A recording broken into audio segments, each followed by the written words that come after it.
All right, let's get into it. Today, we're going to dig into the ancient roots of our most modern distractions. We're talking about a direct line that runs from Egyptian pharaohs all the way to the algorithms that pretty much run our lives. And believe me, the story doesn't start in Silicon Valley. It starts thousands of years ago. I mean, you know that feeling, right? You pick up your phone to check one little thing, and you look up, and whoa, an hour has just completely vanished. You tell yourself, okay, just one more episode. And the next thing you know, you're just scrolling. You're caught in this endless loop that was literally designed to hold you there. You know, researchers actually have a name for this state of hypnotic consumption. They call it the machine zone. And this feeling, it is no accident. It's the end result of persuasive techniques that have been sharpened and perfected for thousands of years.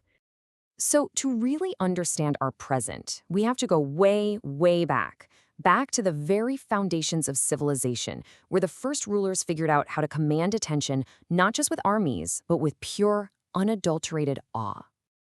Think about ancient Egypt. The pharaohs used art as straight-up propaganda. They had these massive carvings of themselves as invincible gods, just smiting their enemies. It was a visual message you couldn't miss. I am all-powerful.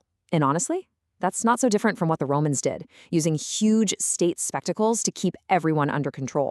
And this is where it gets really wild. They actually used technology back then to create what looked like divine magic. Around the 1st century, this Greek engineer, Heron of Alexandria, designed these incredible automatic machines for temples.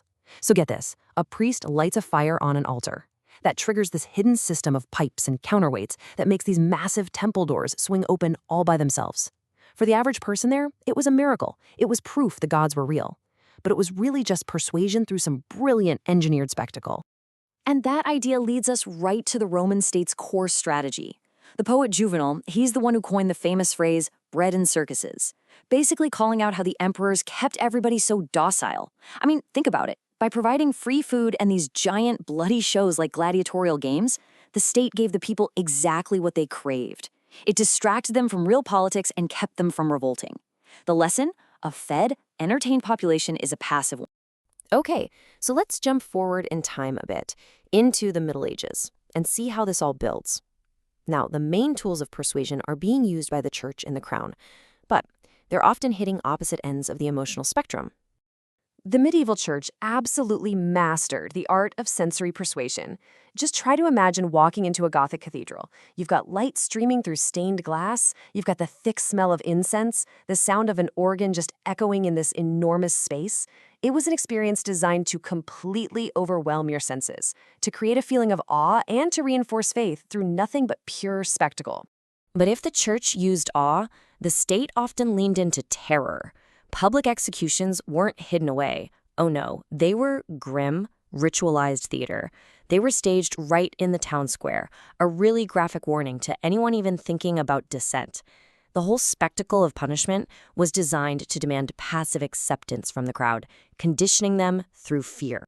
So as we start to enter the modern era, these ancient techniques of persuasion, they don't just disappear. Not at all. They get repackaged for a brand new purpose: commerce. And this is where advertisers learn to create a problem just so they can sell you the cure. Let's talk about the word halitosis. Before the 1920s, pretty much nobody used that word. It was just some obscure medical term for bad breath. But the advertisers for Listerine, they saw a huge opportunity. They didn't just sell a product, they sold a social disease. Their ad campaigns were just brutal. They showed these lonely young men and women, total social outcasts, whose chances at love were being destroyed by their condition. The ads turned a minor personal thing into this source of deep social anxiety, basically whispering in your ear, you might have this and not even know it. And did it work? Oh, you better believe it. This chart here shows Listerine sales just exploding right after they launched the halitosis appeal. They proved that manufacturing insecurity wasn't just possible, it was incredibly profitable. They created the fear, and then they sold the only solution. Now, this strategy was professionalized by guys like Edward Bernays, who, fun fact, was Sigmund Freud's nephew. He basically argued that an invisible government of experts should use psychology for the intelligent manipulation of the public mind, to shape our desires and engineer our consent. Persuasion was officially a science. Which brings us to right now. The ancient spectacle and the advertiser's psychological tricks have merged together, creating the ultimate persuasion machine, the attention economy. The modern hooks are really just new versions of the same old tricks. Gambling's variable rewards, they hijack our brain's dopamine system.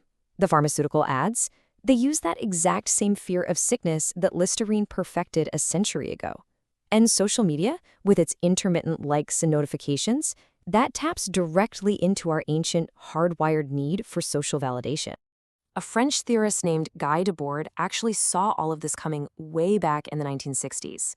He argued that we were living in a society of the spectacle, where all of our free time, the time outside of work, is completely colonized by media that just encourages us to be passive consumers. And Debord's description is just hauntingly accurate. He called the spectacle the sun which never sets over the empire of modern passivity.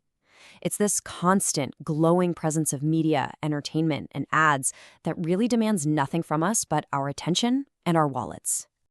So we've traveled from ancient temples all the way to the smartphone in your pocket, and we've seen how these tools of persuasion have evolved, right? There's this golden thread that connects it all, from propaganda carved in stone, to bread and circuses, to faith and fear, to manufactured insecurity, and finally, to the attention algorithms that decide what you're going to see next. The goal has always been the same: capture attention, shape desire, and encourage us to be passive. The techniques today are more sophisticated, the reach is global, and the spectacle is more powerful than it has ever been in all of human history. So the real question this history leaves us with is, are we?